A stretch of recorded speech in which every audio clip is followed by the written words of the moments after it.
Montana Territory, 1878, a land where the horizon stretched endlessly beneath vast skies, where opportunity and danger rode the same trails through untamed wilderness. For 19-year-old Rebecca Fletcher, those Montana plains would become both her nightmare and her salvation in ways no one could have foreseen. The massacre at Eagle Creek left 43 settlers dead in a blood-soaked dawn. The newspapers called it an Indian attack, another tragic episode in the ongoing conflicts between settlers and natives. But the truth of what happened that April morning was buried beneath bodies and lies, along with Rebecca Fletcher, who by some miracle survived, hidden among the dead. This is the story of a young woman who lived when all others perished, who found strength in the darkest places imaginable, and whose path to healing came through an alliance that defied the prejudices of her time. A story of survival, justice, and the unlikely bond between a traumatized settler and a Lakota medicine man who saw beyond the boundaries that divided their worlds. Before we jump back in, tell us where you're tuning in from. And if this story touches you, make sure you're subscribed, because tomorrow I've saved something extra special for you. The Thompson wagon train wound its way along the eastern foothills of the Montana Territory like a great serpent, 28 wagons strong, carrying families drawn west by promises of fertile land and fresh beginnings. The Fletcher family, Thomas, Elizabeth, and their daughter Rebecca, had joined the expedition in St. Louis, leaving behind their struggling dry goods store for the promise of 160 acres under the Homestead Act. Rebecca sat beside her father, on the wagon seat, the leather-bound journal he'd given her for her 19th birthday open on her lap. Her pencil moved across the page, capturing the silhouette of distant mountains that seemed to float above the plains, like islands in a golden sea. "You've got your mother's eye," Thomas observed, his voice carrying the warm timbre that had soothed Rebecca's childhood fears. She could capture the soul of a landscape with just a few strokes. Rebecca smiled, though the expression carried a shadow of grief. Elizabeth Fletcher had taught her daughter to draw before teaching her to write, but consumption had taken her 3 winters past, leaving a void that even the promise of a new beginning couldn't completely fill. "Captain Thompson says we'll reach Eagle Creek by tomorrow," Thomas continued. "Good water there and sheltered ground for a proper rest before the final push to Blackwater Valley. Eagle Creek." Rebecca wrote the name in her journal, adding it to the growing list of landmarks that had punctuated their 2-month journey. The muddy expanse of the Mississippi, the endless rippling grasses of the Great Plains, the first sighting of antelope, and now finally the mountains that marked the approach to their destination. That evening, as the wagon train formed its customary protective circle for the night, a festive atmosphere took hold. Only 2 more days to Blackwater Valley, the promised land that had drawn them across half a continent. Samuel Miller, whose wagon had traveled beside the Fletchers since St. Louis, produced a fiddle from its carefully padded case. Soon, music filled the night air, competing with the crackling of campfires and the distant howl of coyotes. Miss Fletcher, Daniel Cooper, the captain's 22-year-old son, approached with an outstretched hand. "Would you honor me with a dance?" Rebecca hesitated, glancing toward her father, who nodded his encouragement. Daniel had been attentive throughout the journey, perhaps too attentive for Rebecca's comfort. But his family would be their neighbors in the valley, and frontier life required good relations with those around you. "Just one," she agreed, taking his hand. As they joined the other young people in an impromptu circle, Rebecca caught sight of a figure standing just beyond the firelight, a man watching the settlers with unreadable eyes before melting back into the darkness. She faltered slightly, missing a step in the dance. "Something wrong?" Daniel asked, his hand tightening on her waist. "I saw someone outside the camp." Daniel's expression hardened. "Probably one of those Lakota scouts. They've been shadowing us for 3 days." Captain's been in talks with them to ensure safe passage. Are they hostile? Rebecca asked, remembering the terrible stories that had circulated back east. Not officially, Daniel replied, his tone making it clear what he thought of such distinctions. There's a treaty in place, but I don't trust any of them.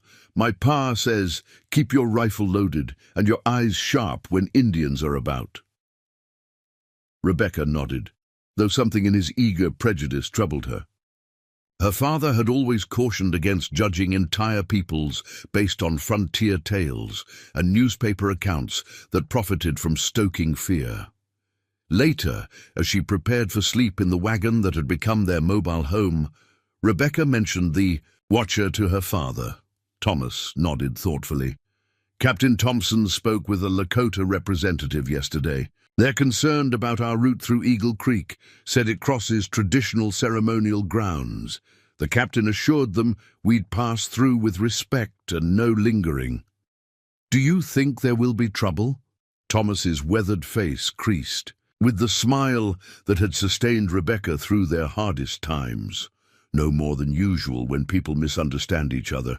The Lakota have their own concerns, just as we do. Sleep now, Becky. Tomorrow will be a long day. But sleep proved elusive. Rebecca lay awake long after her father's breathing had settled into the deep rhythm of rest. Something about the watcher nagged at her. Not threat, precisely, but something more complex. A sense of warning, perhaps. Eventually she drifted off, the distant howling of wolves weaving into troubled dreams. Dawn broke with ethereal beauty, painting the eastern sky in hues of rose and gold that reflected off the dew-drenched prairie grass. Rebecca rose early, drawn by the splendor and the desire to capture it in her journal before the day's journey began. With her shawl wrapped tightly against the morning chill, she made her way to a small rise just beyond the wagon circle. As the sun crested the horizon, Rebecca's pencil moved across the paper with practiced strokes, capturing the interplay of light and shadow across the rolling landscape. So absorbed was she in her work that she didn't register the approaching rider until he was nearly upon her. The man wore a U.S. cavalry uniform, though something about it seemed oddly ill-fitting. His face, partly shadowed by his wide-brimmed hat, bore a thick mustache and eyes that remained in darkness despite the strengthening light. "Miss," he greeted with a tip of his hat. "You're with the Thompson train?" Rebecca nodded, instinctively clutching her journal closer. "Yes, we're headed to Blackwater Valley. Lieutenant James Harrington, 7th Cavalry." He introduced himself with a smile that didn't reach his eyes. "I'm afraid I bring concerning news. There've been reports of hostile activity ahead near Eagle Creek, renegade Lakota breaking from their treaty obligations." A chill that had nothing to do with the morning air ran through Rebecca. "What sort of activity?" "Raids on smaller traveling parties," the lieutenant replied. "Nothing to panic over. But the commander at Fort Ellis thought, a warning prudent. I've been dispatched to escort your train through the dangerous section." Rebecca studied the man, noticing details that seemed increasingly discordant. The cavalry uniform that hung too loose in some places and too tight in others. The horse's bridle that bore none of the military markings she'd seen on actual cavalry mounts back in St. Louis. "I should inform Captain Thompson," she said carefully. "Of course." The lieutenant gestured for her to lead the way. "I'll explain the situation to him personally." As they approached the camp, now stirring with morning activity, Rebecca felt a growing unease.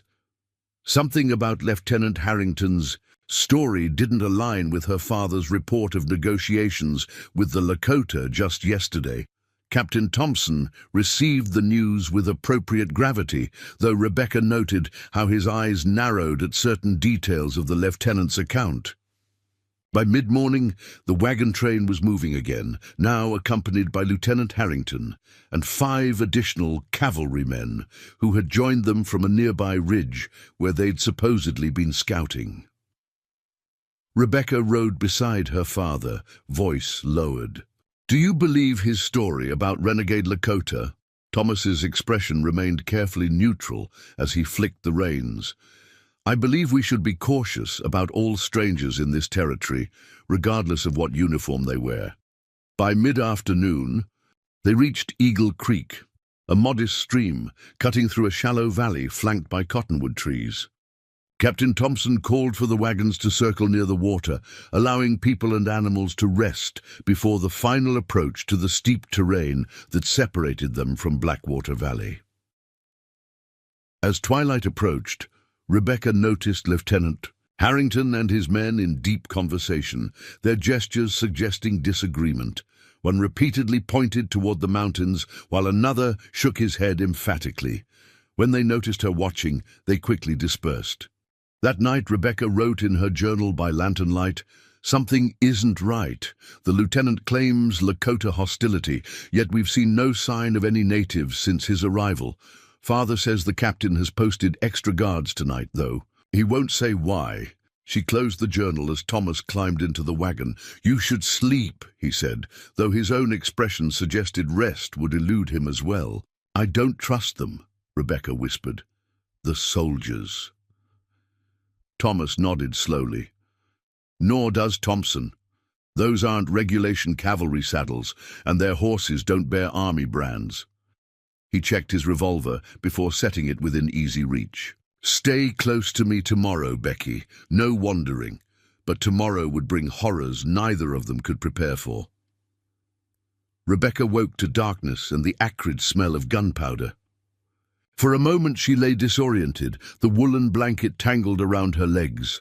Then came the sounds, gunshots sharp and staccato, followed by screams that raised the hair on her neck. "Father!" she gasped, reaching for Thomas in the darkness. Of the wagon. His place was empty, the blankets cold.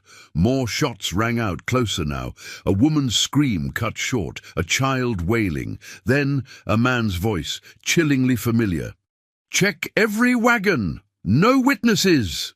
Lieutenant Harrington, except he clearly wasn't a lieutenant at all. Rebecca's heart hammered against her ribs as understanding crashed through her. Not cavalry, outlaws. Bandits using the guise of military authority to gain trust before striking. She scrambled for her father's revolver, fingers closing around the cold metal just as the wagon canvas ripped open. A bearded face appeared in the gap, illuminated by the flames now consuming a nearby wagon. "Got a live one here," he called, reaching in to grab Rebecca. She fired without conscious thought, the revolver's report deafening in the confined space. The man fell back with a cry of pain and surprise. Rebecca leapt from the wagon's rear, landing hard on ground already slick with blood. The scene that greeted her defied comprehension, a nightmare painted in firelight and shadow. Bodies lay where they had fallen. Wagons burned, sending sparks spiraling into the night sky. The false soldiers moved methodically through the camp, firing into any space that might harbor survivors. "There she goes!" A shout from behind. Rebecca ran. Bare, feet finding purchase on the blood-soaked earth, the revolver still clutched in her hand. A bullet whined past her ear. Another kicked up dirt at her heels, then a heavy weight slammed into her back, driving her to the ground. The precious air knocked from her lungs. "Got you now, girl," growled a voice as rough hands flipped her over. The man straddling her was one of Harrington's gang, his face twisted with cruel anticipation. Behind him, Rebecca could see more bodies being dragged into a pile at the center of the camp. Among them, the unmistakable form of her father, his nightshirt dark with blood. "No," she whispered, a sound of pure anguish rather than defiance. The man grinned, revealing tobacco-stained teeth as he raised a knife. "Don't worry. You'll join your pa soon enough." The shot came from darkness beyond the firelight, a single rifle report that seemed to split the night. The outlaw's expression transformed from cruel satisfaction to blank surprise as a darker hole appeared between his eyes. He toppled sideways, the knife falling harmlessly beside Rebecca. For a heartbeat, she lay paralyzed with shock. Then survival instinct took hold. The outlaws were distracted, searching for the source of the shot. In that moment of confusion, Rebecca crawled toward the pile of bodies, driven by desperate instinct. As more shots rang out from the darkness, clearly from multiple positions now, Rebecca reached the grim mound of the dead. With a silent prayer for forgiveness, she burrowed beneath the cooling bodies of people she had traveled with, laughed with, danced with, just hours before. She pulled corpses over her like a macabre blanket, leaving only the smallest gap through which to breathe and see. From this unimaginable hiding place, Rebecca witnessed the rest of the massacre unfold. Preparing and narrating this story took us a lot of time, so if you are enjoying it, subscribe to our channel. It means a lot to us. Now back to the story. Time lost all meaning. As Rebecca lay entombed beneath the dead, the outlaws continued their methodical slaughter, shooting anyone who showed signs of life among the fallen. From her hidden vantage, she watched as they ransacked the wagons, taking only valuables, money, jewelry, watches, leaving behind food and personal belongings. This wasn't desperation driving them, but calculated greed. "Harrington wants the bodies piled higher," one man called, his voice eerily casual. "Says we need to make it look like an Indian attack when the army patrol comes through." Rebecca's blood ran cold at the implication. The massacre had been planned not only for robbery, but to inflame tensions between settlers and natives. Her hiding place suddenly shifted as more bodies were thrown onto the pile. A dead woman's arm fell across Rebecca's face, still warm, the wedding band on her finger catching the firelight. She recognized Mary Wilson, who had shared bread with Rebecca just yesterday. Fighting the urge to vomit, Rebecca remained motionless as the outlaws moved methodically through the camp. Their leader, the false Lieutenant Harrington, directed operations with chilling efficiency. "Plant the arrows and tomahawks like we discussed," he ordered. "Make it convincing." Men moved among the dead, driving arrows into bodies already killed. By bullets, placing native weapons that Rebecca suspected had been taken from previous victims. The elaborate staging confirmed her worst fears.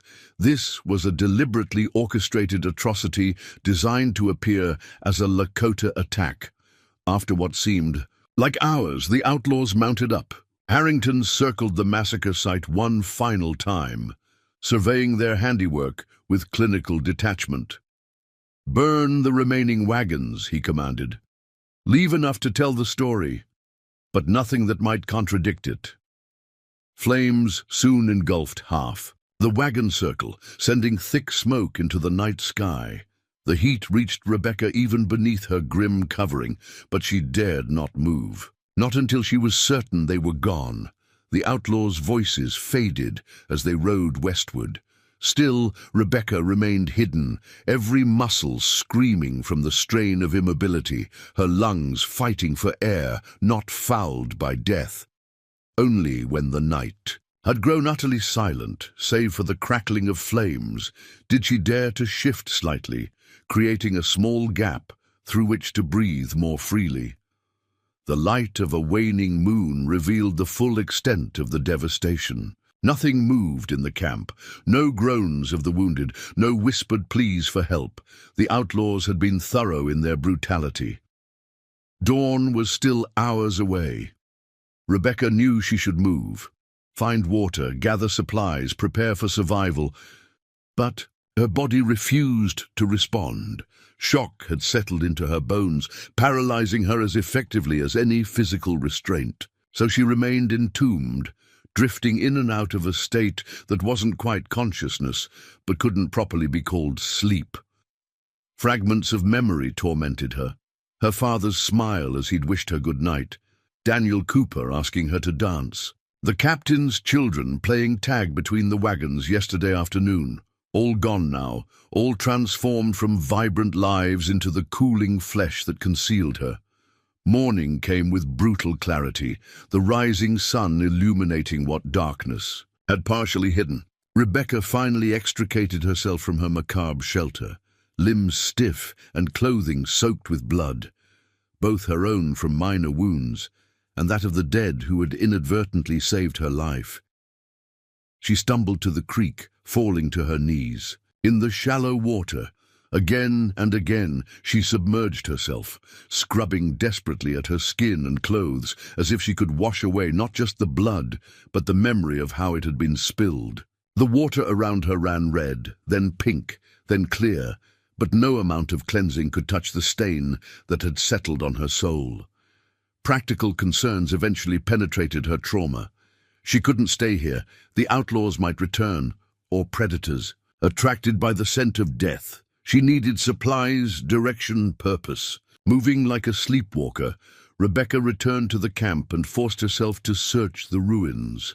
Most of the wagons had been burned or ransacked, but she managed to salvage a canteen, a small hunting knife, a blanket only partially scorched at one edge, and miraculously her journal, which had fallen beneath the wagon seat during her escape. She also found her father's body, his eyes staring sightlessly at the brightening sky. "I'm sorry," she whispered, closing his eyes with trembling fingers. "I'm so sorry I couldn't save you." She had no strength or tools to bury 43 people, no way to give them the dignity they deserved. This knowledge settled like lead in her stomach as she knelt beside her father, her mind struggling to form a prayer that could encompass such overwhelming loss.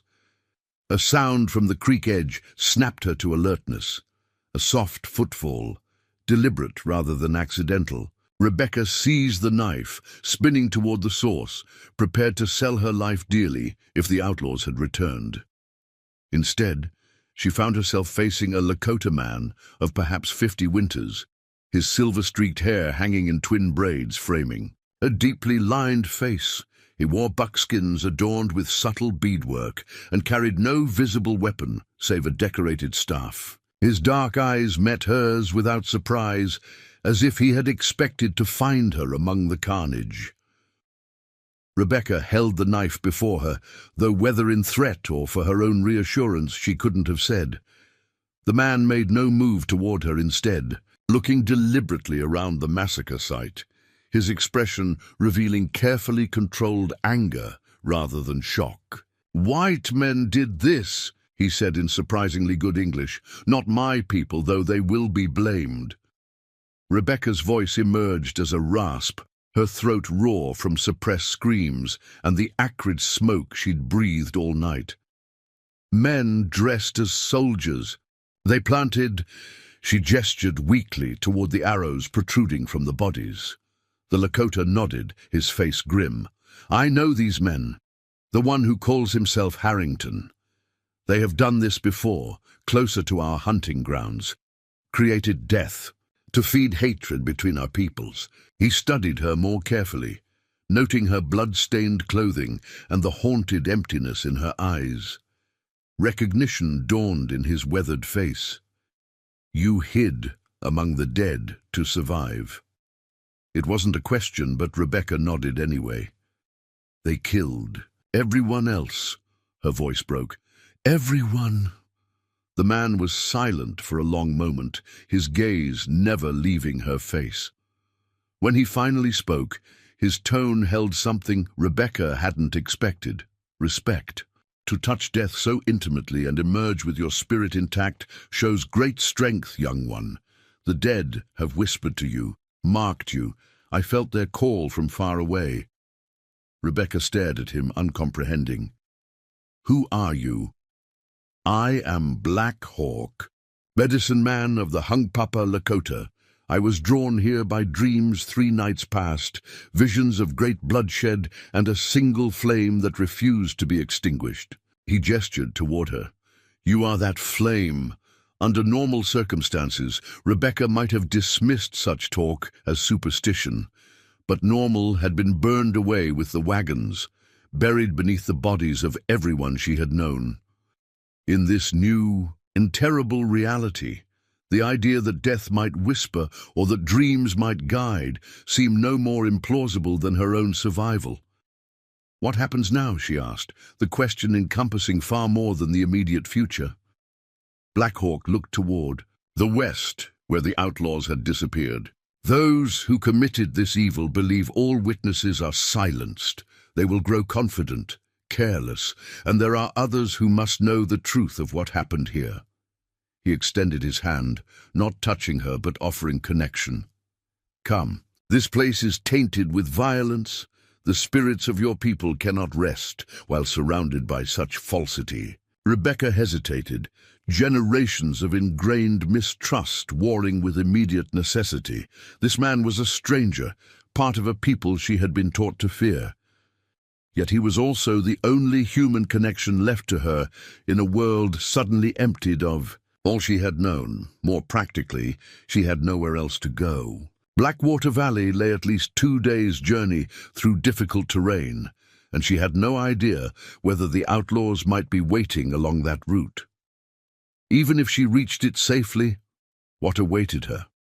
A settlement of strangers who would soon receive news of a Lakota attack that had wiped out the Thompson train. How readily would they believe a blood-soaked, half-wild young woman claiming that soldiers were actually murderous imposters? How quickly would such accusations be dismissed as trauma-induced delusions? They'll come back, Black Hawk said softly, reading her thoughts.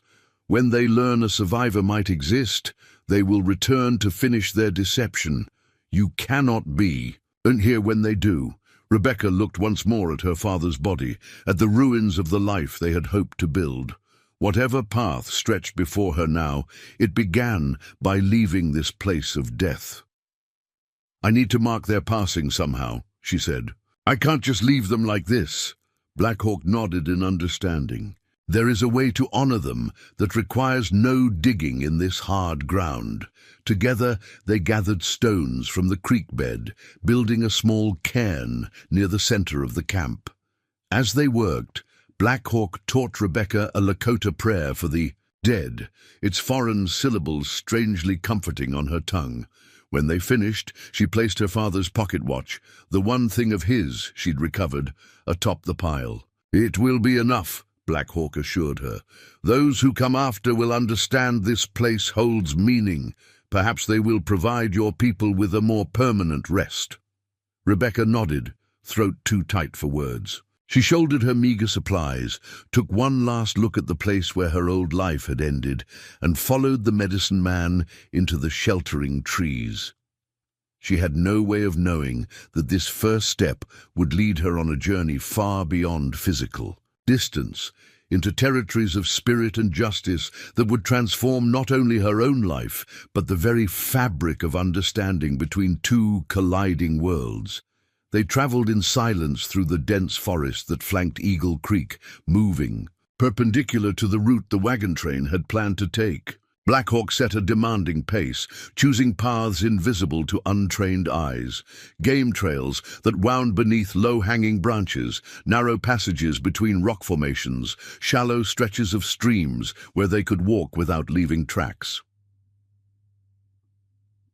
Rebecca followed mechanically, her body moving while her mind remained trapped in a fog of shock. Occasional fragments of clarity pierced through, the rustle of leaves overhead, the distant cry of a hawk, the growing ache in her legs as they climbed steadily higher into the foothills.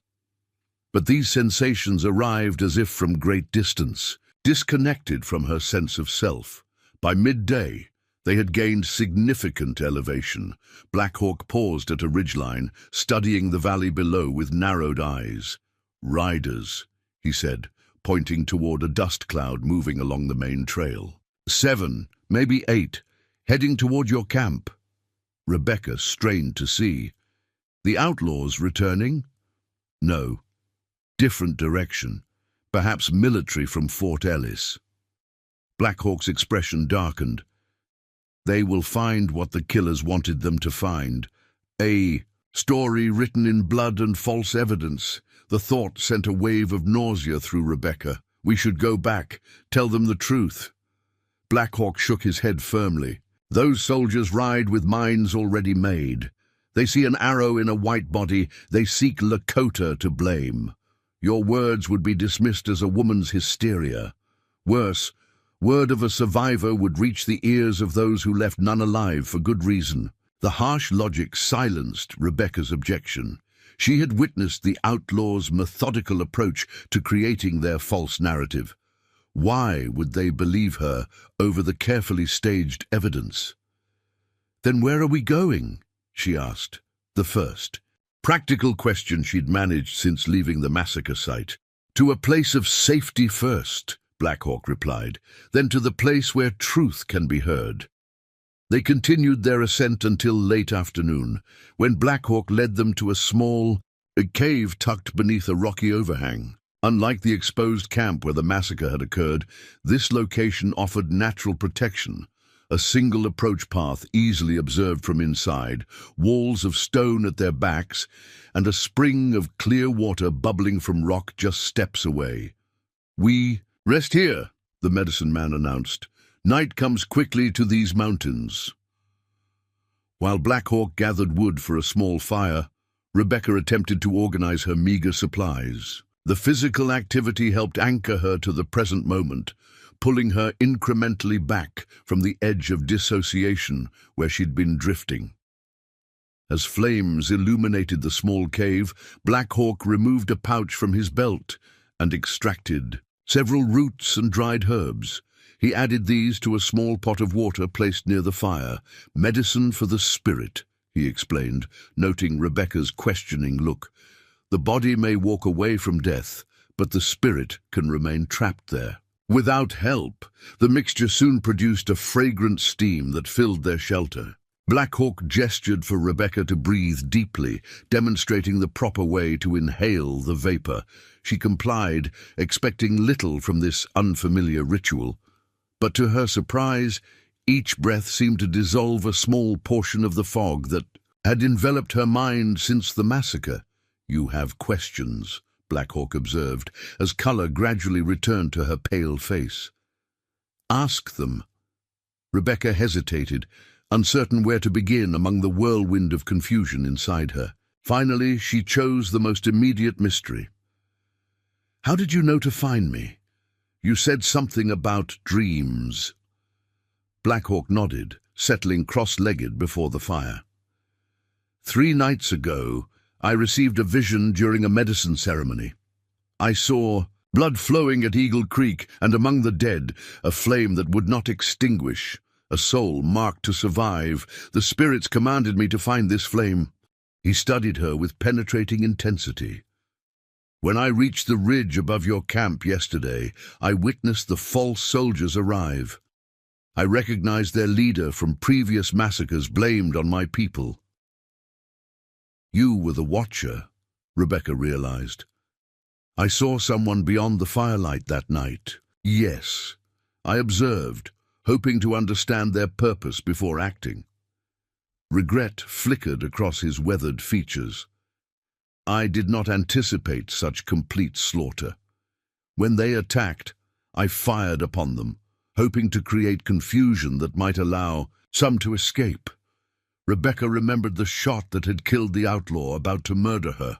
"Your bullet saved my life." "The spirits guided my aim," Black Hawk replied. "But I was only one against many. When I saw you conceal yourself beneath the dead, I knew you were the flame from my vision." He added more herbs to the steaming pot. "I withdrew then, knowing they would hunt any who fired upon them. I circled back when it was safe, drawn to where your spirit still burned among so much extinguished life." This explanation, delivered with matter-of-fact certainty, should have seemed fantastical to Rebecca. Yet after witnessing humanity's capacity for calculated evil, the medicine man's spiritual certainty felt strangely comforting by comparison. "These men," she said, focusing on more concrete matters, "you mentioned they've done this before." Black Hawk's expression hardened. 4 times that I know of. Twice attacking Lakota hunting parties while dressed as soldiers. Twice attacking white settlers while making it appear to be Lakota work. Each massacre feeds hatred between our peoples. Each death serves their purpose." "What purpose?" Rebecca asked. "Simple robbery doesn't explain such elaborate deception," "Land and gold," Black Hawk replied bluntly. "The man you knew as Harrington is actually Charles Blackwood, former Army scout, now paid by wealthy men who profit from conflict. When Lakota are blamed for settler deaths, the Army moves against us, pushing us from territories promised by treaty. Those territories then become available for those with money and connections." He gestured toward the west. 3 moons ago, gold was discovered in the Black Pine region, land currently protected by treaties with my people. Already, the territorial governor faces pressure to renegotiate those boundaries. Each Indian attack strengthens those demanding our removal. The calculated cruelty of this strategy stunned Rebecca. The massacre she had survived was merely one move in a complex game of territorial acquisition. Her family and friends sacrificed. Like pieces on a chessboard. Who would believe us, she asked, the enormity of their situation settling over her. My word against men with influence and power. Not your word alone, Black Hawk said, but combined with other evidence, other witnesses. He paused, considering. There is a man, an Indian agent named Jonathan Sullivan. Unlike most who hold such positions, he has earned respect among both my people and honest settlers. He suspected Blackwood's involvement in previous massacres, but lacked proof. Where is this agent? Fort Ellis maintains an Indian agency office. Sullivan travels between there and the reservations. Black Hawk checked the position of the stars, visible through the cave entrance.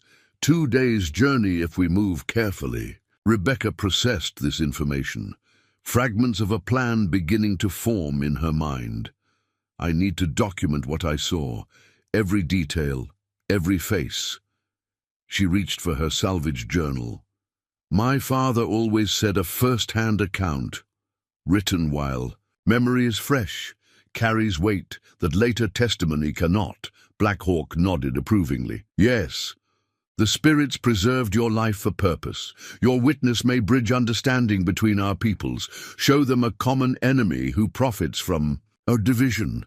Rebecca opened the journal, her hands steadier than they had been all day. As Black Hawk prepared a simple meal from provisions in his pack, she began to write, documenting the appearance of Lieutenant Harrington and his men, their actions, their explicit conversations about staging the scene to blame the Lakota. With each word, each remembered detail committed to paper, Rebecca felt something shift within her. The paralyzing shock receded further, gradually replaced by a cold, focused clarity. She had survived not merely by chance, but with purpose, to ensure the truth of the Eagle Creek massacre would not remain buried with its victims. When she finally set the journal aside, Black Hawk offered her a portion of dried meat and berries. You must maintain strength, he said. The path ahead requires it. As they ate in companionable silence, Rebecca studied her unlikely ally. Everything she had been taught about Indians seemed suddenly childish and incomplete when faced with this man's dignity and wisdom. She had lost everyone familiar to her, yet found guidance from the very people settlers were taught to fear. Why? Help me? She asked suddenly.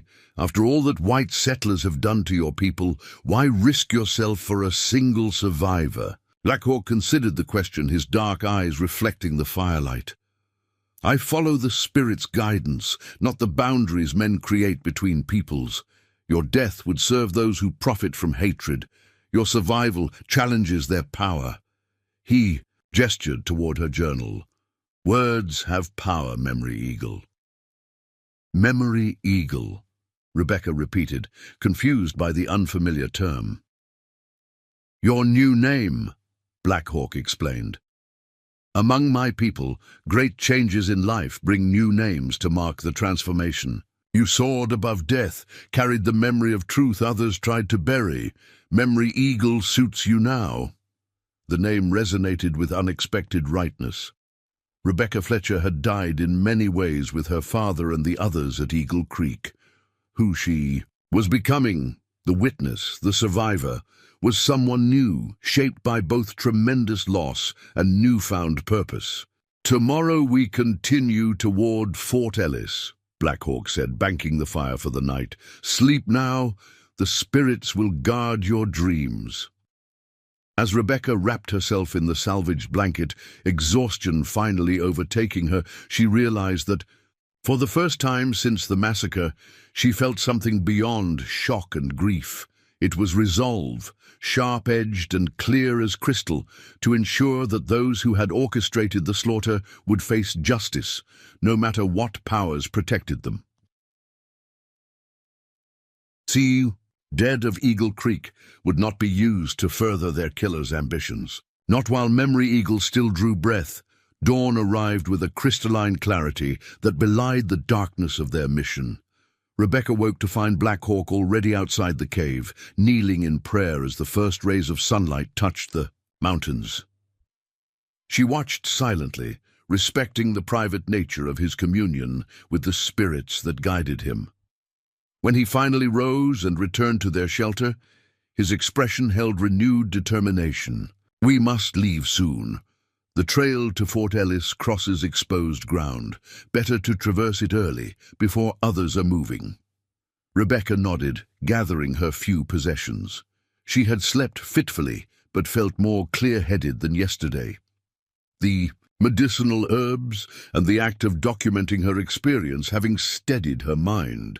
The haunted, dissociative fog had receded, replaced by a sharp-edged alertness born of necessity.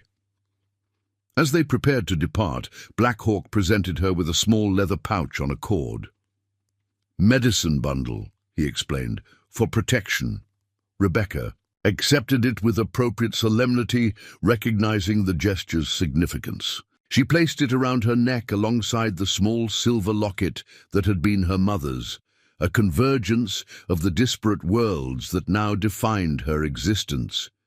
They traveled swiftly but cautiously, Black Hawk frequently pausing to study their pack trail or to examine signs intelligible only to his trained eyes: a bent twig, disturbed moss, the pattern of bird calls. By mid-morning, they had descended from the higher elevations into rolling woodland that gradually gave way to more open country. "This territory becomes dangerous," Black Hawk warned, as they crouched at the edge of a meadow that stretched toward distant hills. Many eyes watched these approaches to the fort. Rebecca understood his meaning. They were no longer simply fleeing from Blackwood's men, but entering a landscape where multiple threats existed: military patrols that might blame Black Hawk for the massacre, settlers primed to fear any native, and potentially corrupt officials connected to the conspiracy they sought to expose. "What's our strategy?" she asked, the practical question reflecting her continued return to functionality. Black Hawk pointed toward a distant line of trees that followed the curve of a river. "We follow water to the eastern approach, less patrolled. Sullivan's office stands separate from main fort, smaller risk of immediate capture. And if Sullivan isn't there, or worse, if he's part of the conspiracy, then we adapt," Black Hawk replied simply. "The spirits did not preserve you to fail now." His quiet confidence steadied her as they began a circuitous approach to Fort Ellis, using every available feature of the landscape for concealment. By early afternoon, they had reached the river and followed its wooded banks through increasingly settled country, occasional farms and homesteads visible in the distance, though they avoided direct contact with any inhabitants. As they paused to rest in a dense thicket, a disturbing sound reached them, the rhythmic drumming of hoofbeats approaching along a nearby trail. Black Hawk motioned for absolute stillness as a patrol of 6 cavalry soldiers passed less than 50 yards from their position.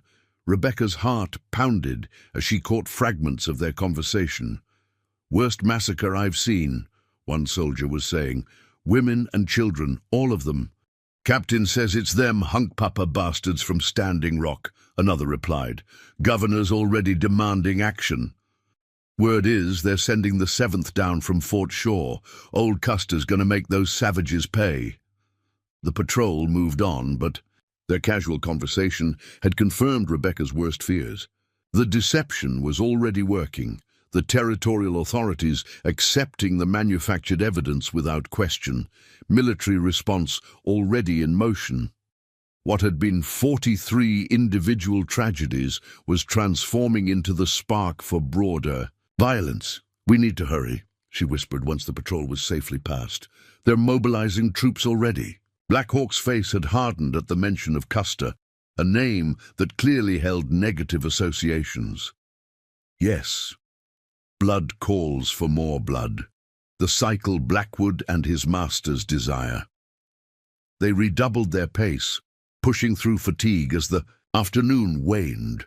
By dusk, the outbuildings of Fort Ellis became visible, a stockaded compound flying the American flag, surrounded by various administrative structures, stables, and the Indian Agency office, situated somewhat removed from the main fortification. From their concealed position, they observed the heightened activity.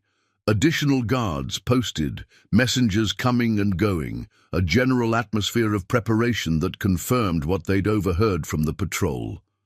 "Wait until full dark," Black Hawk advised. "Then I will create distraction while you approach the agency office from the rear." Rebecca studied the compound with growing concern. "They'll shoot you on sight in this climate." "They must see me to shoot me," he replied, with unexpected humor. "And I do not plan to be seen." As darkness settled over the valley, they separated. With a simple gesture of mutual respect, Rebecca touching the medicine bundle at her neck, Black Hawk inclining his head slightly. No words were necessary. Their alliance had moved beyond verbal affirmation into something more profound. Rebecca circled wide around the fort's perimeter, carrying only her journal and the knife as she approached the agency building from its darkest aspect. She had nearly reached the rear entrance when a sudden commotion erupted from the opposite side of the compound. Shouts of alarm, running footsteps, orders being called.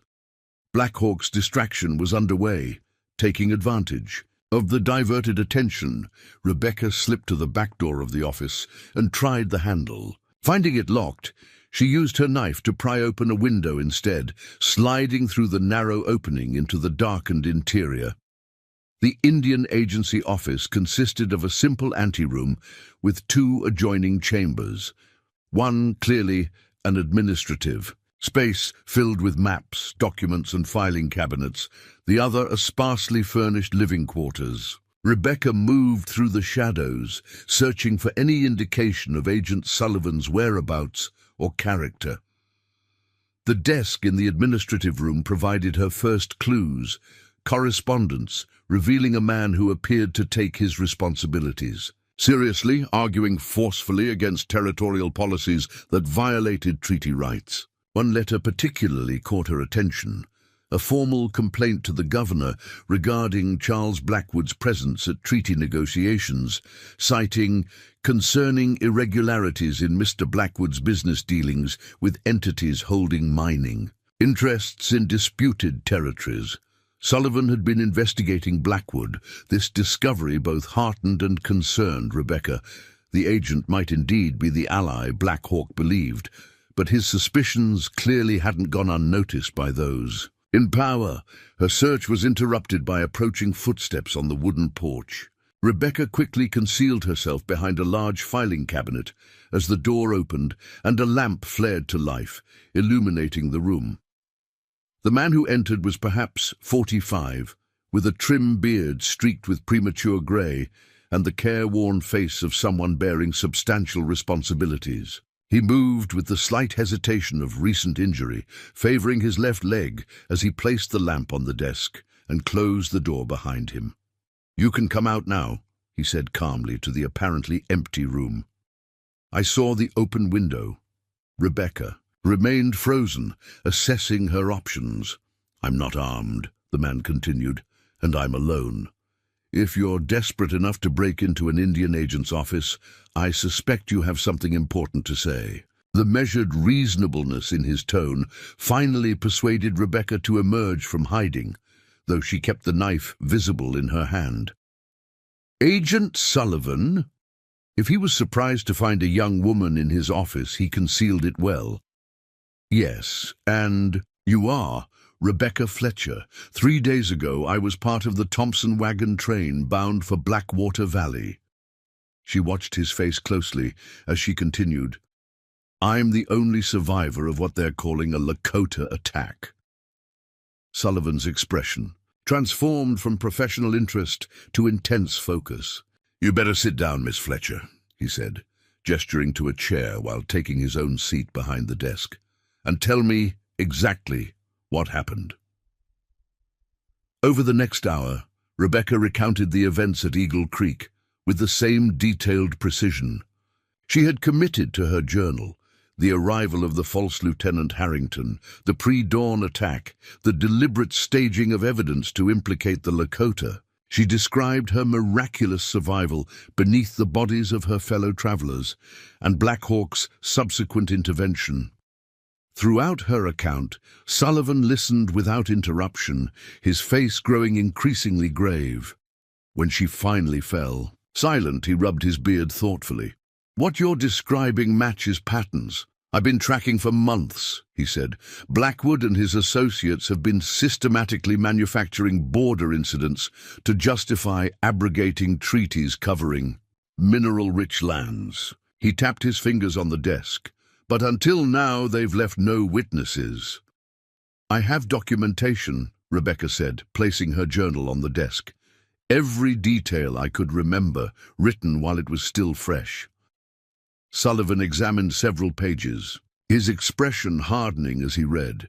"This is damning evidence, but alone it's still your word against theirs.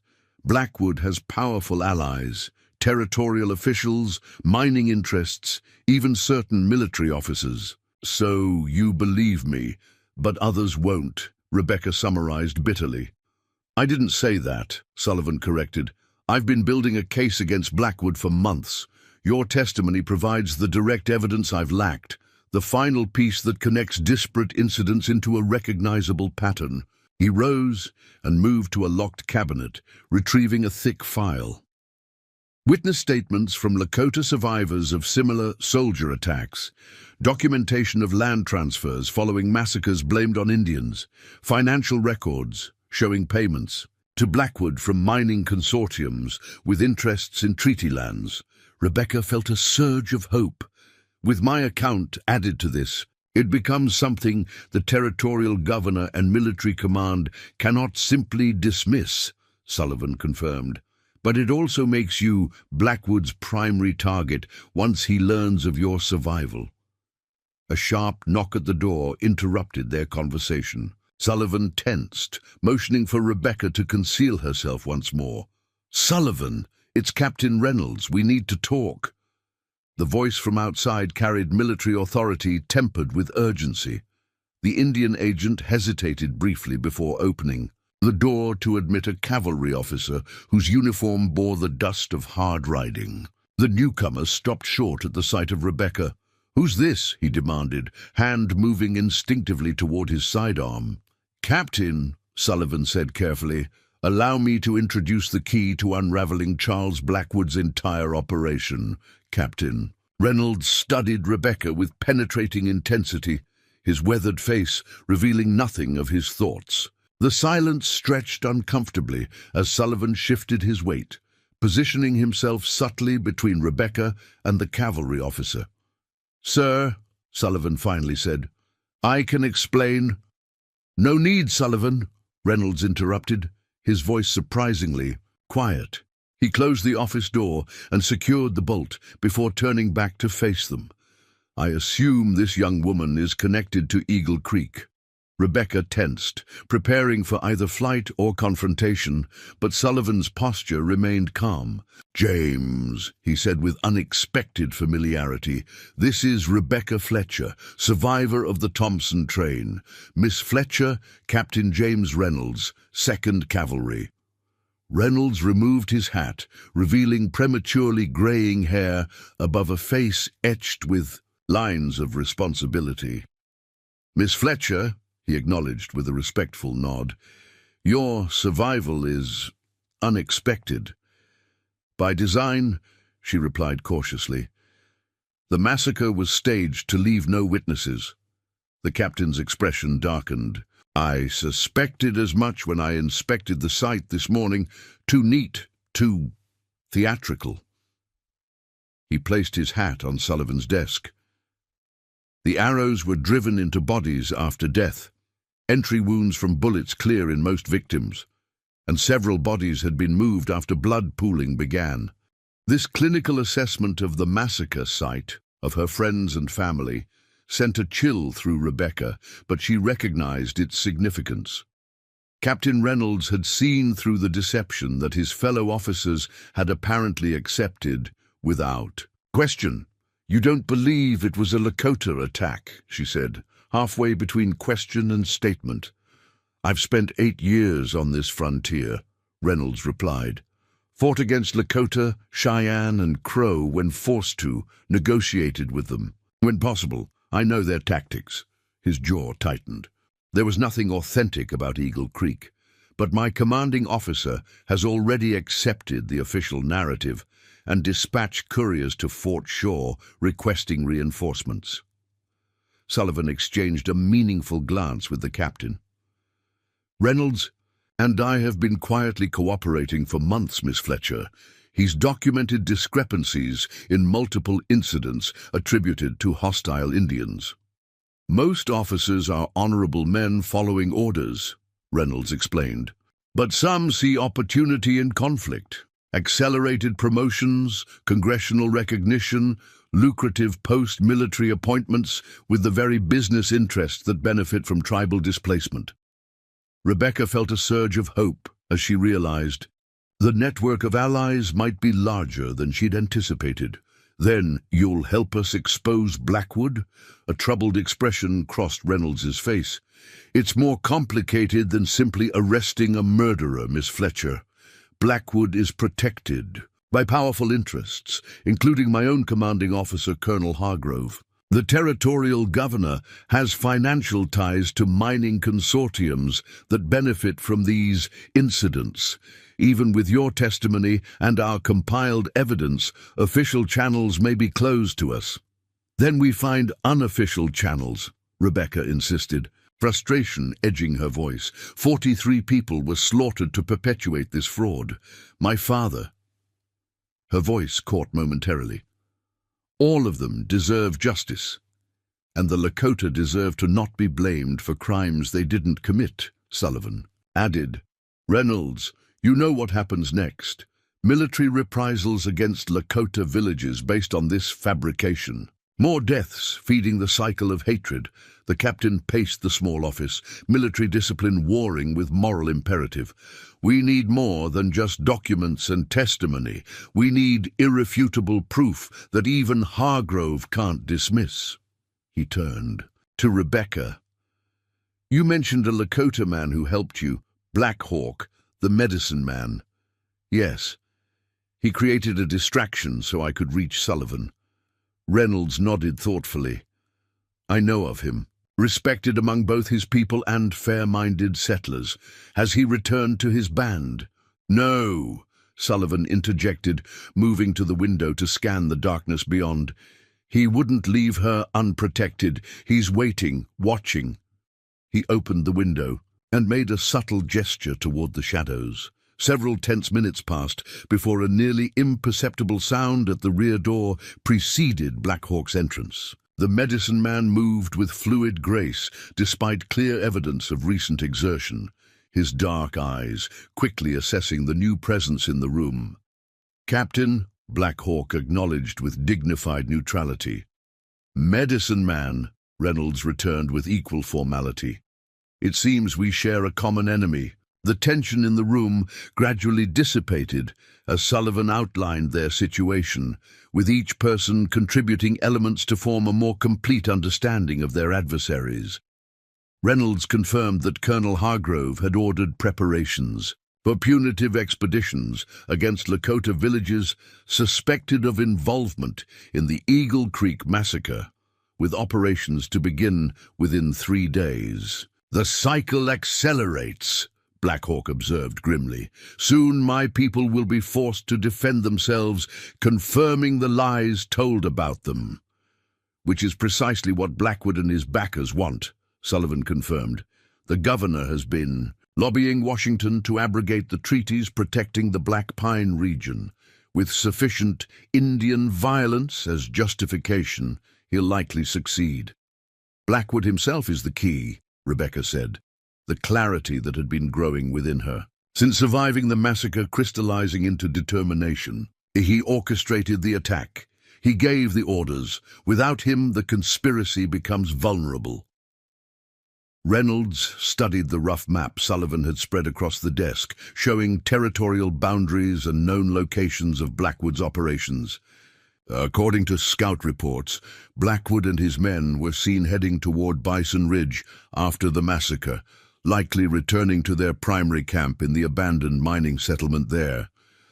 I know this place, Black Hawk said, leaning closer to examine the map.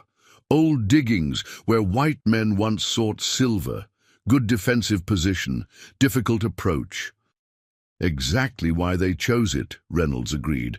20 men, well armed, in a fortified position. Even if I could convince reliable soldiers to move against them without Hargrove's authorization, which I can't, a frontal assault would be suicide.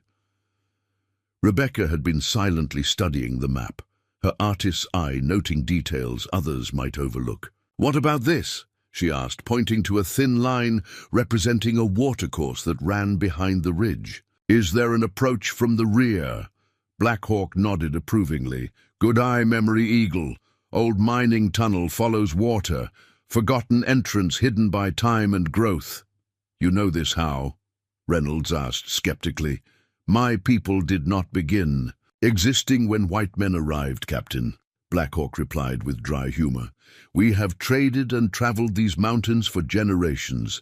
I guided a trapper through that tunnel 3 winters ago when heavy snow blocked the main pass. A plan began taking shape through their collective knowledge. Not a military assault, but a carefully coordinated operation to gather the final evidence needed to expose Blackwood's operation beyond any possibility of official denial. What we need, Sullivan summarized, is proof linking Blackwood directly to both the massacre and to his financial backers, documents, ledgers, correspondence, physical evidence that can't be explained away. And we need him alive, Reynolds added. A trial with Blackwood's testimony would implicate his powerful sponsors in ways they couldn't simply dismiss. Rebecca had been listening intently, a terrible resolve hardening within her. I can identify him beyond any doubt. I saw his face clearly as he directed the killings. The risk is enormous, Sullivan cautioned. If captured, I'm already dead. In their eyes, Rebecca interrupted. Everyone from the wagon train is supposed to be buried at Eagle Creek. My existence threatens their entire operation. Memory Eagle speaks truth, Black Hawk said. Her path was chosen when she survived beneath the dead. The spirits preserved her purpose, to bring justice to those who cannot speak for themselves. Reynolds studied the young woman before him, still, bearing traces of her ordeal in the shadows beneath her eyes and the 2 sharp angles of her face, yet projecting a determination that transcended her physical fragility. We'll need more allies, he decided. Men I can trust absolutely. And we need to move quickly, Sullivan added, before the military response against the Lakota begins. As the night deepened around Fort Ellis, the 4 unlikely conspirators refined their dangerous plan. Rebecca documented everything in her journal, creating detailed sketches of the mining settlement based on Black Hawk and Reynolds' descriptions, noting potential approaches and vulnerabilities. When dawn's first light began filtering through the office windows, they had established their strategy, the foundation of a desperate gambit that would either expose a far-reaching conspiracy or cost them their lives. 2 days, Reynolds said, rising to don his hat once more. I need 2 days to make necessary arrangements without arousing Hargrove's suspicions. 2 days, Sullivan echoed. I'll secure supplies and communications. Black Hawk simply nodded, his calm acceptance conveying more than words could express. As the captain prepared to leave, ensuring the coast was clear before opening the door, he turned to Rebecca with newfound respect. "Miss Fletcher," he said quietly, "in 15 years of military service, I've rarely encountered courage equal to yours." Rebecca shook her head slightly. "Not courage, Captain. Necessity." She touched the medicine bundle at her neck. "The dead of Eagle Creek chose me to speak for them. I won't fail that obligation." After Reynolds departed, Sullivan secured the office and led Rebecca and Black Hawk to a concealed cellar beneath the building, a space used occasionally to hide Lakota informants or to shelter those at risk from either side of the territorial conflicts. "Rest here," he advised. "Food and water are stored in those barrels. I'll return after reporting to the fort commander. Maintaining appearances is crucial now." Left alone with Black Hawk in the dimly lit cellar, Rebecca finally allowed exhaustion to overtake her. As she settled onto a rough pallet in the corner, the medicine man began a soft rhythmic chant, a prayer or protection ritual in his native tongue. The gentle cadence followed Rebecca into uneasy sleep, where the dead of Eagle Creek waited to whisper their demands once more. This time, however, their voices carried not just anguish, but expectation, the collective weight of justice delayed, but drawing inexorably closer. In her dreams, Rebecca stood once more among the bodies that had sheltered her, but now they turned, their faces toward her with solemn purpose. Their message required no words. "You survived for this. You alone can complete the circle." She would not disappoint them. The 2 days of preparation passed with agonizing slowness in the confines of Sullivan's hidden cellar. Rebecca used the time to recover her strength, eating the simple but nourishing food the agent provided and sleeping when her body demanded it. Black Hawk came and went like a shadow, somehow evading the heightened security around Fort Ellis as he gathered intelligence on troop movements and Blackwood's operations. Sullivan appeared regularly with updates, his face growing increasingly grave as military preparations accelerated. "Colonel Hargrove has received authorization from the territorial governor for a preemptive security action against 3 Lakota settlements," he reported on the evening of the first day. "They're mobilizing for departure tomorrow afternoon. My people there are mostly elders, women and children," Black Hawk said, his controlled voice barely masking his anger. "The warriors are away at summer hunting grounds." "Precisely why those settlements were selected," Sullivan confirmed grimly. "Easy targets to demonstrate decisive action without significant military casualties. The newspapers will celebrate a victory against savage perpetrators of the Eagle Creek massacre." Rebecca felt sick at the calculated injustice. "How many will die?" "Too many," Black Hawk answered simply. On the morning of the second day, Captain Reynolds visited briefly, arriving in civilian clothing to avoid attracting attention. He brought maps of the Bison Ridge area, with the mining settlement marked clearly, along with news that further increased their urgency. "Blackwood plans to move out tomorrow," he reported. "My scout observed significant activity in the camp. Loading, wagons, preparing horses for extended travel. This may be our only opportunity." "Where is he heading?" Sullivan asked. "North, according to my information. Likely to oversee another incident, timed to coincide with the military action against the Lakota settlements." Reynolds pointed to a canyon marked on his map.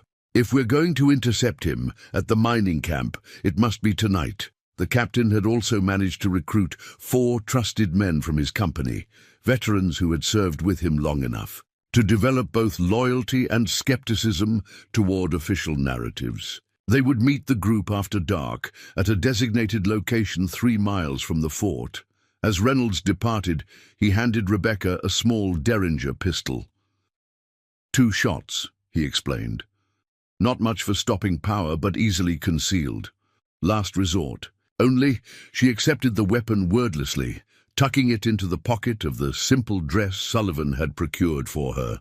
The weight of it felt both foreign and strangely appropriate, another marker of how far she had travelled from the young woman who had sketched landscapes from a wagon seat mere days ago.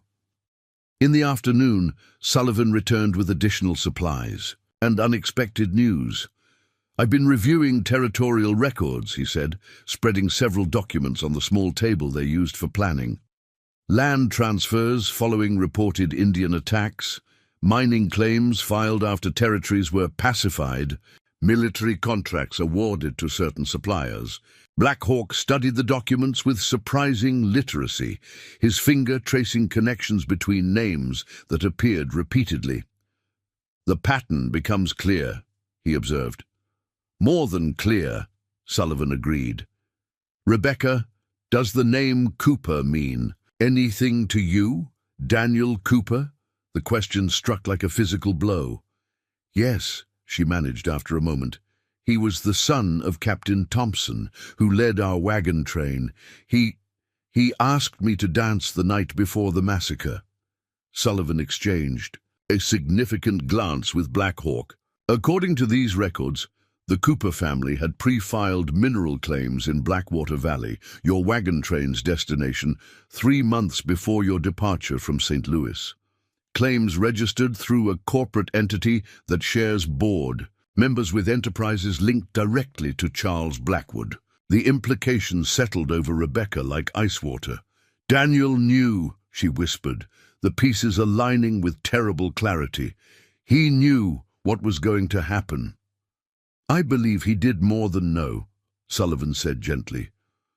"The Cooper family wasn't found among the dead at Eagle Creek.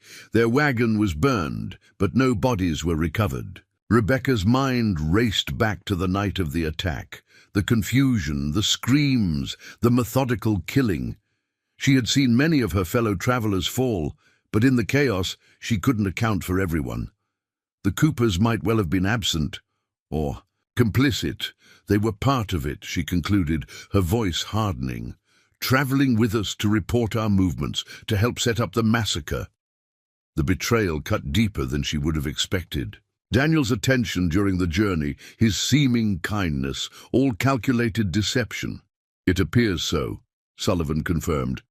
"And there's more. Daniel Cooper was seen at Fort Ellis yesterday, meeting privately with Colonel Hargrove. This final connection completed the circuit of conspiracy. The manufactured attacks on settlers blamed on natives, and attacks on natives blamed on settlers. The strategic filing of mineral claims in territories that would coincidentally become available after punitive military actions. The cooperation between corrupt military officers, territorial officials, and business interests, all orchestrated by Blackwood but serving many masters. As dusk approached, they made final preparations for the dangerous night ahead. Rebecca changed into clothing better suited for their mission. Sturdy trousers, a dark shirt, and a jacket borrowed from Sullivan's wardrobe, and hastily altered to fit her smaller frame. She braided her hair tightly and tucked it beneath a wide-brimmed hat that would help conceal her features. The transformation struck her as she caught a glimpse of her reflection in a small mirror Sullivan kept for shaving. The proper young woman who had left Philadelphia to seek new opportunities in Montana Territory was unrecognizable in the determined, hard-eyed figure that stared back at her. Even beyond the masculine clothing, something fundamental had shifted. In her bearing and gaze, a loss of innocence replaced by unflinching purpose. "We should move soon," Black Hawk advised, as Sullivan returned from a final reconnaissance of the fort's activities. "Darkness provides cover for our departure." The Indian agent nodded agreement, securing the last of their supplies in saddlebags. He had arranged for horses to be waiting at a small stable behind the agency office, officially requisitioned for a supply run to a nearby settlement. "Reynolds and his men will rendezvous with us at Broken Cottonwood Creek," Sullivan confirmed. "From there, it's approximately 4 hours' ride to Bison Ridge if we push hard." Rebecca settled her father's hunting knife at her belt and ensured her journal was securely packed. Everything she had witnessed, every detail of the conspiracy they had uncovered, all documented with the precision her father had taught her. To value, if she didn't survive the coming confrontation, the journal would remain as testimony. As they prepared to leave the relative safety of the cellar, Black Hawk paused, studying Rebecca with penetrating intensity. "Memory Eagle," he said quietly, "the path before us holds great danger. The spirits that preserved you beneath the dead may require more from you tonight." "I'm ready," she replied without hesitation. The medicine man nodded, satisfied with what he saw in her eyes. "When Black Hawk was young," he said, "my grandfather taught that true courage is not absence of fear, but action despite it. You have learned this lesson well." Sullivan doused the lantern, plunging the cellar into darkness broken only by thin moonlight filtering through the small vent near the ceiling. "We'll exit through the root cellar passage," he instructed. "It emerges behind the stables, away from sentry lines." The narrow tunnel was barely wide enough for an adult to traverse on hands and knees, its earthen walls supported by rough timber bracing at intervals. Rebecca crawled through the oppressive space, focusing on the patch of starry sky visible at the far end rather than the weight of earth above her. When they finally emerged into the cool night air, Sullivan carefully concealed the entrance with the prepared brush covering before leading them toward the stables. The horses waited as arranged, 3 sturdy mountain ponies accustomed to difficult terrain, already saddled and provisioned. "The sentries change guard at the quarter hour," Sullivan whispered, checking his pocket watch. "That gives us 3 minutes to clear the perimeter unobserved." They mounted silently and followed Sullivan's lead, keeping to the deepest shadows. As they skirted the main fort, a tense moment came as they passed within 50 yards of a sentry post, but the guard was focused outward, scanning the approaches to the fort rather than the immediate surroundings. Once beyond the patrolled perimeter, they urged the horses to a faster pace, putting distance between themselves and Fort Ellis before any alarm could be raised. The Montana night embraced them with its vastness, the Milky Way stretching overhead in breathtaking clarity, coyotes calling from distant ridges, the soft percussion of hoofbeats on packed earth, the only human sound for miles. Rebecca rode between. Her companions, her body remembering the rhythms of horsemanship from earlier, simpler days. The physical activity felt cleansing after the confinement of the cellar, the wind against her face washing away stale air and dark thoughts. For a brief stretch, with the fort behind them and the confrontation still ahead, she existed purely in the moment, alive in a way that transcended the recent horrors. They reached Broken Cottonwood Creek shortly before midnight, identifying the massive lightning-split tree that marked the rendezvous point. Captain Reynolds was already waiting with 4 soldiers in civilian clothing, their military bearing evident despite the absence of uniforms. "Any complications?" Reynolds asked as they dismounted. "None," Sullivan replied. "The fort remains focused on preparations for tomorrow's expedition against the Lakota settlements." Reynolds introduced his men, Sergeant Williamson, Corporal Hayes, and Privates Martinez and Taylor, each nodding respectfully as their names were spoken. Rebecca noted their reactions to her presence ranged from surprise to carefully masked skepticism, though none voiced objection. "I've briefed them on the situation," Reynolds explained.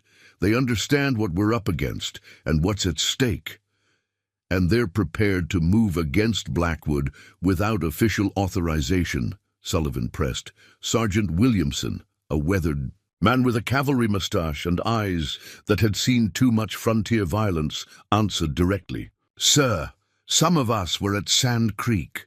We saw what happens when lies drive military action against innocent people. We won't be part of another such atrocity." The reference to the infamous Sand Creek massacre, where Colorado militia had slaughtered peaceful Cheyenne despite their protected status, silenced further questions about the men's commitment. As they conferred on final details, studying Reynolds' maps by moonlight, Rebecca found herself apart from the others for a moment. She gazed toward the distant silhouette of mountains where Blackwood's camp lay, where justice waited to be claimed or denied. Black Hawk materialized beside her, his movements silent, even to her now heightened awareness. "Your eyes see far, memory. Eagle," he observed. "What do they find?" "An ending," she replied simply, "though I don't know for whom." They approached Bison Ridge with the methodical caution of seasoned hunters. 2 miles from their target, they dismounted and established a concealed base camp in a sheltered ravine, leaving Private Taylor to guard the horses and maintain a fallback position if retreat became necessary. Captain Reynolds assembled his makeshift strike force around a rough map he sketched in the dirt. Blackwood's camp occupies the old Silversmith mine settlement, 5 primary structures forming a rough semicircle around the main shaft entrance. According to my scout, they maintain regular sentries here and here. He marked positions overlooking the single obvious approach path. Black Hawk studied the landscape representation, then added several marks of his own. Water tunnel enters from South Ridge, concealed by growth but passable. Emerges near ore storage. Building. That's our infiltration route, Reynolds confirmed. Sullivan, Martinez, and I will create a diversion at the main approach. Enough noise to draw attention without immediately revealing our numbers. Meanwhile, Williamson, Hayes, Miss Fletcher, and Black Hawk will enter through the tunnel and locate Blackwood's quarters. Rebecca felt the weight of expectations settle on her shoulders. What exactly am I looking for? Documents, Sullivan replied. Ledgers, correspondence, anything linking Blackwood to the territorial officials and mining interests backing him. Also, evidence of the Eagle Creek operation specifically, orders, payment records, lists of participants. Reynolds continued. Once you've secured the evidence, signal with 3 short whistle blasts. We'll escalate our diversion to draw the men toward the main entrance, giving you a clearer path to extract with Blackwood himself. You expect us to capture him alive? Sergeant Williamson asked, the challenge evident in his tone. We need him to stand trial, Reynolds insisted. His testimony against his backers is as important as the documentary evidence. The group separated to make final preparations. Rebecca found a moment of solitude behind a large boulder, using it to collect her thoughts before the coming confrontation. She removed her journal, reviewing her detailed accounts of the massacre and subsequent discoveries, a physical reminder of why she risked everything tonight. A soft step announced Black Hawk's approach. The medicine man carried a small clay bowl containing a dark paste. War paint, he explained, for concealment and protection. Rebecca nodded, allowing him to apply the mixture to her face in specific patterns. His fingers moved with ritual precision, tracing lines across her forehead, cheekbones, and chin. Among my people, he explained, warriors prepare for battle by calling upon spiritual guardians. This symbol, he traced a particular mark near her temple, invokes the protection of ancestors. This one, another mark along her jaw, grants clear vision in darkness. When he finished, he produced a small, beaten copper mirror for her to observe the transformation. The face that looked back at her was both alien and strangely familiar, her features rendered shamanistic and fierce beneath the symbolic patterns. The dead of Eagle Creek ride with Memory Eagle tonight, Black Hawk said solemnly. Their strength flows through your hands. The ritual complete, they rejoined the others for final coordination. The night had deepened, the moon now setting to provide optimal darkness for their approach. By mutual agreement, they would maintain silence from this point forward, communicating only through hand signals Reynolds and his men had taught them. The group moved out in single file, Black Hawk, leading with a tracker's silent efficiency. Rebecca followed directly behind him, then Hayes and Williamson, with Sullivan, Reynolds, and Martinez, bringing up the rear until the planned separation point. They traversed the difficult terrain with painstaking care, each step placed deliberately. to avoid dislodging stones or breaking branches that might betray their presence. As they drew closer to the abandoned mining settlement, the faint glow of campfires became visible between the trees, along with the occasional murmur of voices carried on the night breeze. At the designated fork, Reynolds gripped Rebecca's shoulder. Briefly, a gesture conveying both encouragement and caution, before leading Sullivan and Martinez westward toward the main approach. The remaining four continued south toward the concealed tunnel entrance Black Hawk had described. The tunnel mouth proved exactly as the medicine man had remembered, a narrow opening half concealed by decades of vegetation growth, barely visible, even when standing directly before it. A trickle of water flowed from its depths, feeding a small stream that eventually joined the larger creek below. Black Hawk entered first, followed by Rebecca, with Williamson and Hayes close behind. The passage proved cramped and treacherous, requiring them to wade through ankle-deep water while stooping to avoid the low ceiling. Rebecca focused on the medicine man's dim silhouette ahead, counting her steps to maintain awareness of their progress and ignoring the claustrophobic press of stone around them. After what felt like an eternity but was likely less than 20 minutes, the tunnel began to widen, eventually opening into a larger chamber that had once served as an underground storage area for the mine. Ancient support timbers, swollen and warped with moisture, held back the mountain's weight above them. The smell of damp earth and rotting wood filled the space. Black Hawk paused, listening intently before gesturing toward a crude wooden ladder leading to a trapdoor in the ceiling. He ascended first, testing each rung carefully before putting his full weight on it. At the top, he eased the trapdoor open a fraction, peering through the gap to assess what lay beyond. Apparently satisfied, he pushed it fully open and pulled himself up, then reached back to assist Rebecca. She emerged into what had once been an ore processing building, now serving as a storage facility for Blackwood's operation. Crates and barrels lined the walls, many bearing military markings, supplies diverted or stolen, she presumed. Williamson and Hayes followed, immediately taking defensive positions near the building's boarded windows. Through gaps in the planking, Rebecca could now see the full layout of the mining camp, a central area with a large fire pit surrounded by several structures in various states of repair. Men moved about, some standing watch, others engaged in preparations evident from loaded wagons positioned near what appeared to be the main building. A signal from Sergeant Williamson drew their attention to movement at the camp's western edge, a flurry of activity as sentries reacted to something beyond their view. Reynolds' diversion had begun. With the guards' attention diverted, Black Hawk led them from the storage building toward a cabin standing slightly apart from the others, its windows glowing with lamplight. The structure's relative isolation and the two armed men positioned outside marked it clearly as Blackwood's quarters. They paused in the shadow of a derelict mining cart, assessing the situation. The diversion had drawn some attention, but the guards at Blackwood's door remained at their posts. Sergeant Williamson gestured toward a route that would bring them behind the cabin, then pointed to Hayes and made a circular motion with his finger. The corporal would create a secondary distraction to draw the door guards away. Hayes nodded, understanding, and slipped away, circling wide around the cabin's perimeter. Minutes later, a crash and subsequent shouts erupted from the opposite side of the settlement. Hayes had apparently toppled something substantial.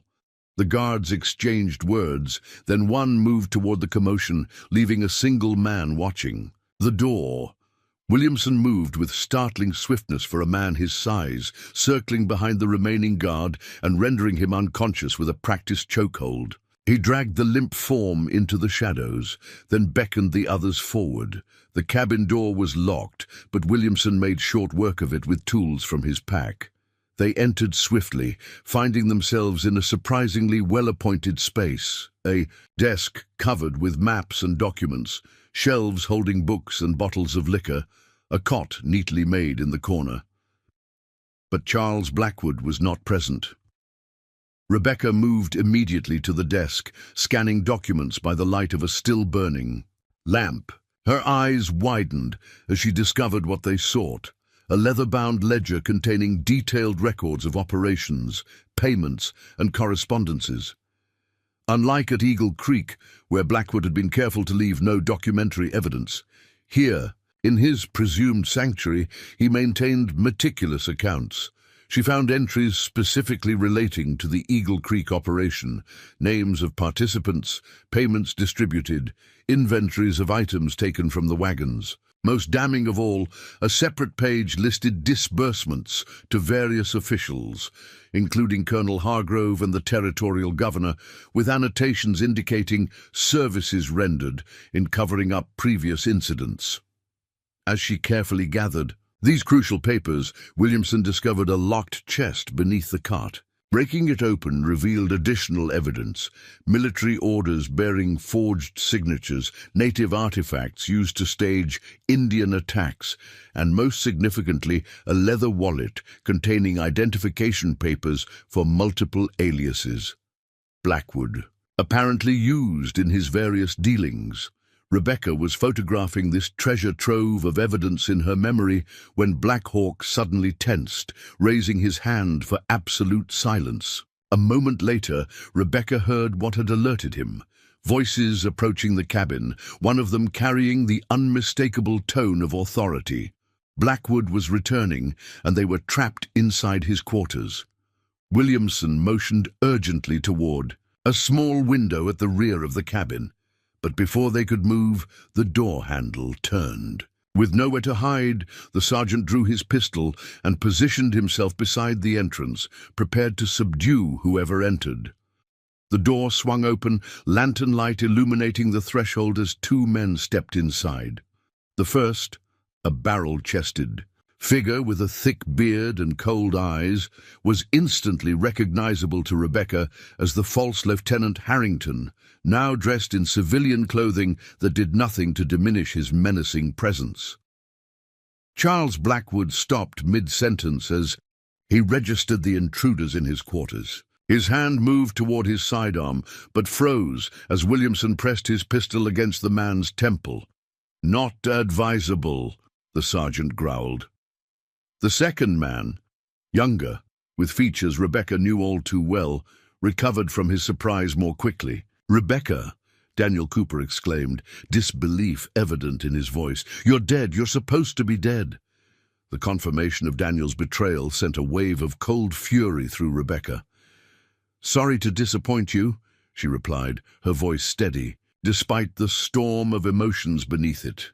"But I had an excellent hiding place." Blackwood's composure never wavered, his cold eyes assessing the situation with calculating precision. "Interesting," he said, as if finding armed intruders in his quarters was merely an unexpected business development. "I assume this ill-advised intrusion has a purpose beyond reunion." Before anyone could respond, gunfire erupted from the direction of the main camp. Not the controlled shots of Reynolds' planned diversion, but the chaotic exchange of serious combat. Something had gone wrong with the distraction. Blackwood smiled thinly, recognizing the change in circumstances. "It seems your associates have encountered difficulty," he observed. "My men are quite experienced in dealing with unwelcome visitors." Rebecca's hand tightened around the incriminating documents she'd gathered, knowing their window for escape was rapidly closing. She glanced at Black Hawk, whose expression remained impassive despite the deteriorating situation. The medicine man met her, eyes briefly, then made an almost imperceptible gesture toward the rear window. His message was clear. They needed to escape now, with or without Blackwood. The evidence they'd gathered might be enough if they could get it to proper authorities. But first, they had to survive the night, and the odds of that had just decreased. Dramatically, the next moments unfolded with the chaotic intensity of a lightning storm. Blackwood lunged suddenly, knocking Williamson's arm upward as the sergeant fired. The bullet splintered wood overhead while Blackwood grappled for the weapon.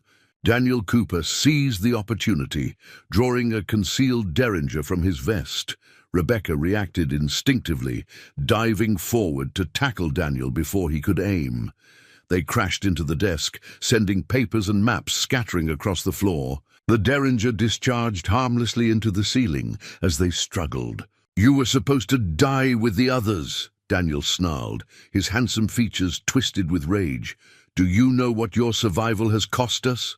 "Less than your betrayal cost 43 innocent people," Rebecca shot back, wrestling for control of the small pistol. Across the room, Williamson and Blackwood fought with brutal efficiency, each man clearly experienced in close-quarters combat. The sergeant's military training matched against Blackwood's ruthless frontier brutality. Black Hawk moved with startling speed, crossing the room to assist Rebecca.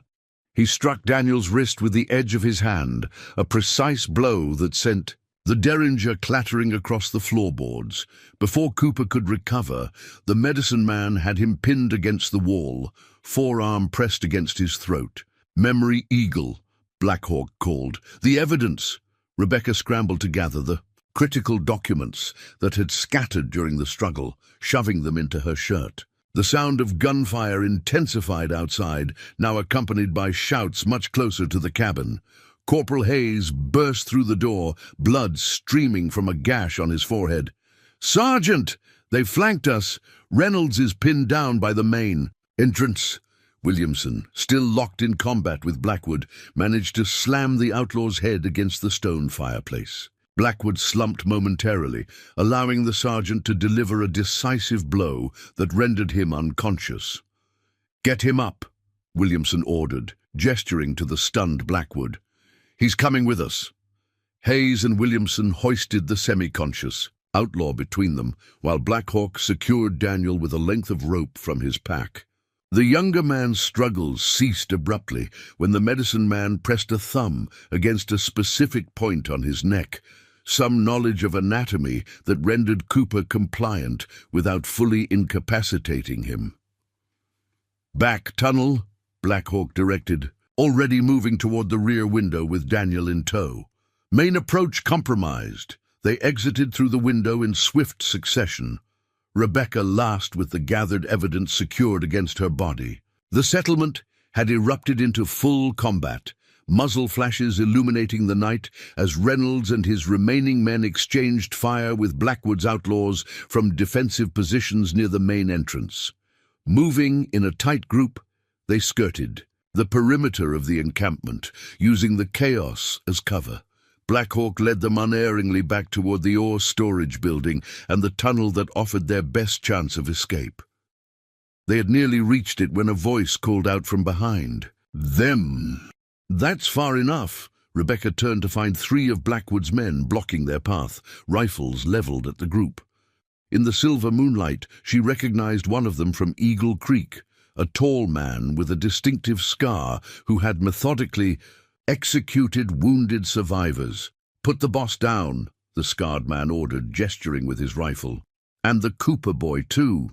Williamson and Hayes exchanged glances, clearly calculating odds that appeared increasingly desperate. 5 against 3 should have been favorable, but with Blackwood and Cooper as encumbrances and the gunmen already in position, any sudden move would likely result in casualties. The standoff stretched for several heartbeats, neither side willing to initiate what would certainly become a bloodbath. Then Rebecca felt Black Hawk shift subtly beside her, his hand moving to a pouch at his belt. "When opportunity comes, run for the tunnel," he whispered, so softly only she could hear. Before she could question his meaning, Black Hawk made his move. With bewildering speed, he flung a handful of powder from his medicine pouch toward the gunman, simultaneously producing a sound unlike anything Rebecca had ever heard, a high, ululating war cry that seemed to split the night. The powder ignited upon contact with the air, creating a blinding flash that disoriented the outlaws. In that crucial moment of confusion, Black Hawk charged directly at them, his sudden aggression so unexpected that they hesitated fatally. "Go!"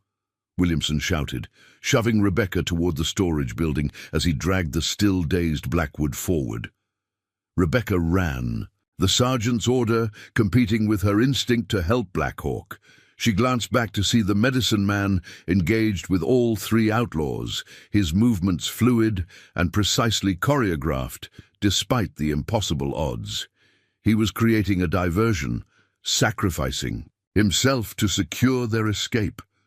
"We can't leave him," she protested as Hayes pushed her through the doorway. "He's made his choice," Williamson responded grimly. "Don't waste it." Inside the building, they descended rapidly through the trapdoor into the tunnel below. The sounds of combat faded as they waded through the cold water, darkness enveloping them completely once the trapdoor closed.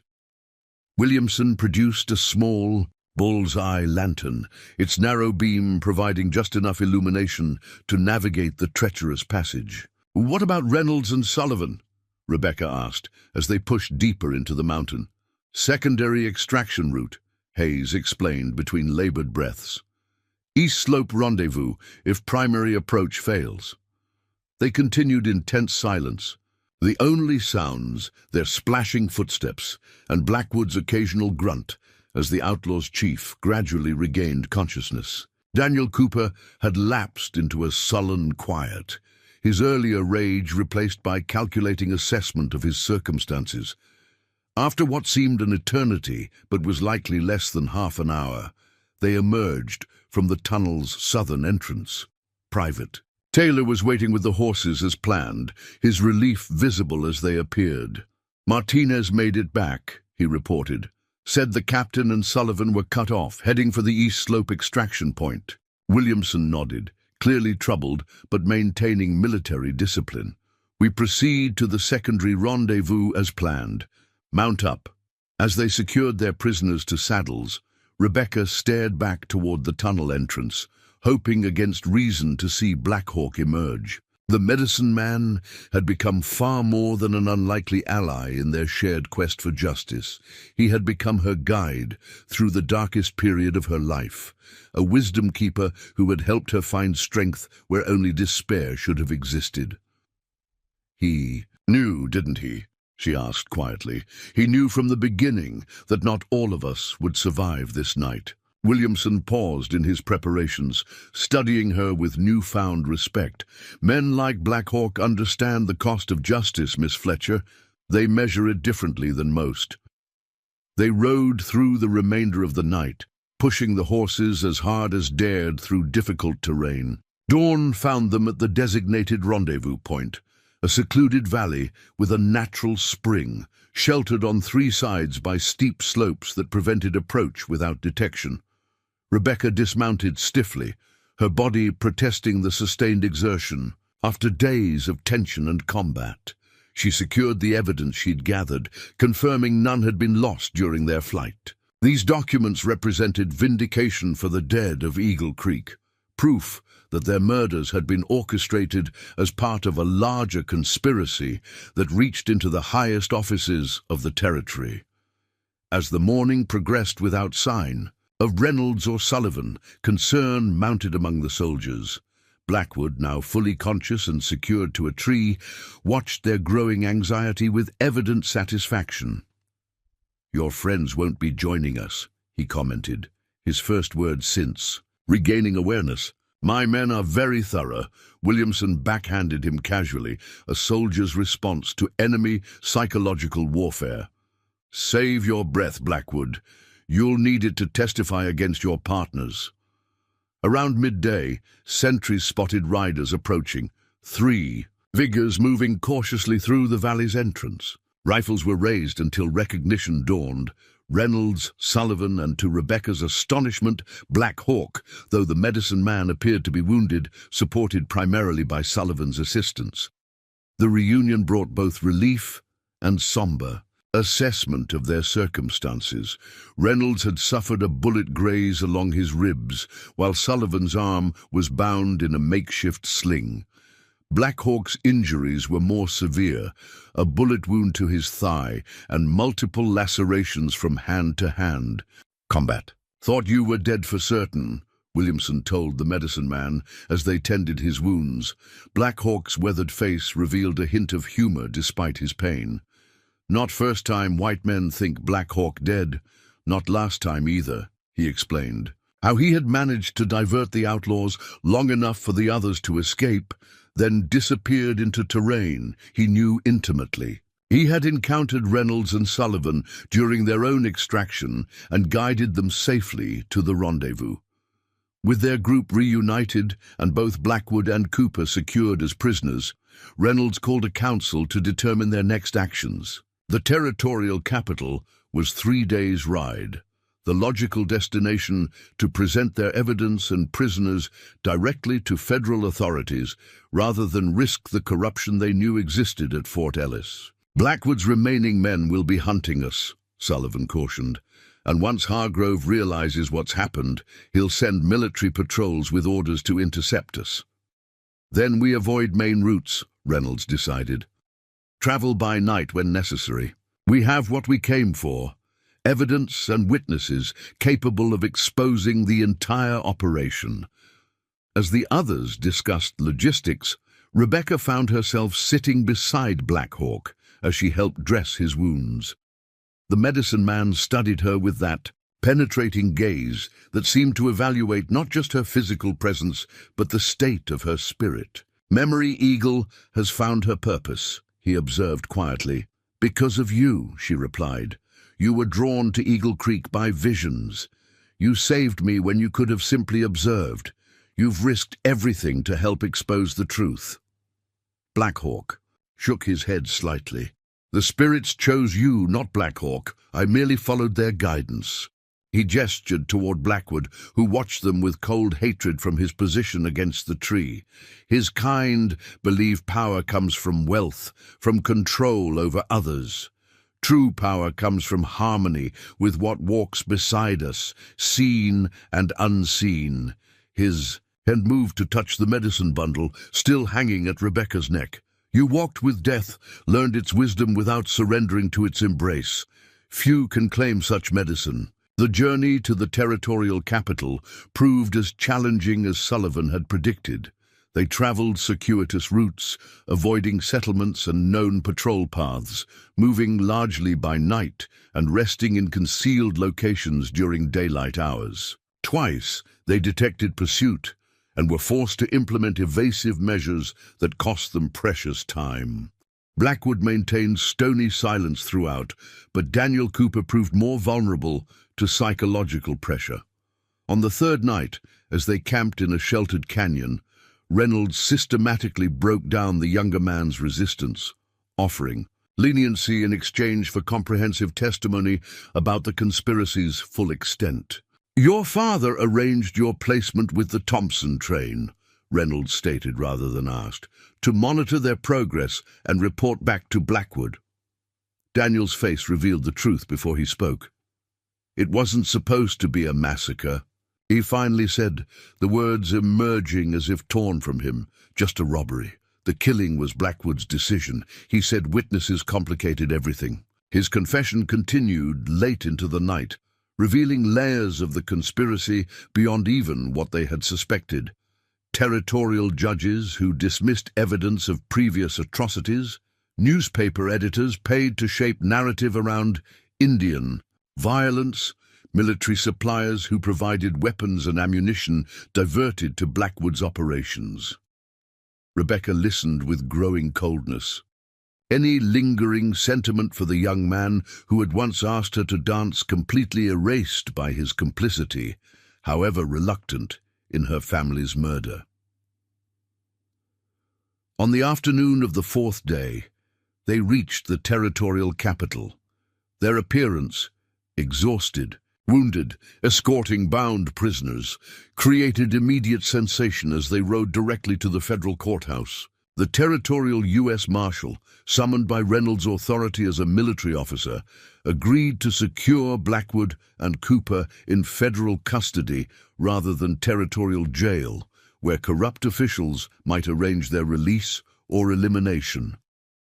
Within hours, Federal prosecutors were reviewing the evidence Rebecca had preserved, the ledgers, correspondence, and financial records that painted an undeniable picture of conspiracy reaching from Blackwood through military officers like Hargrove to the territorial governor himself.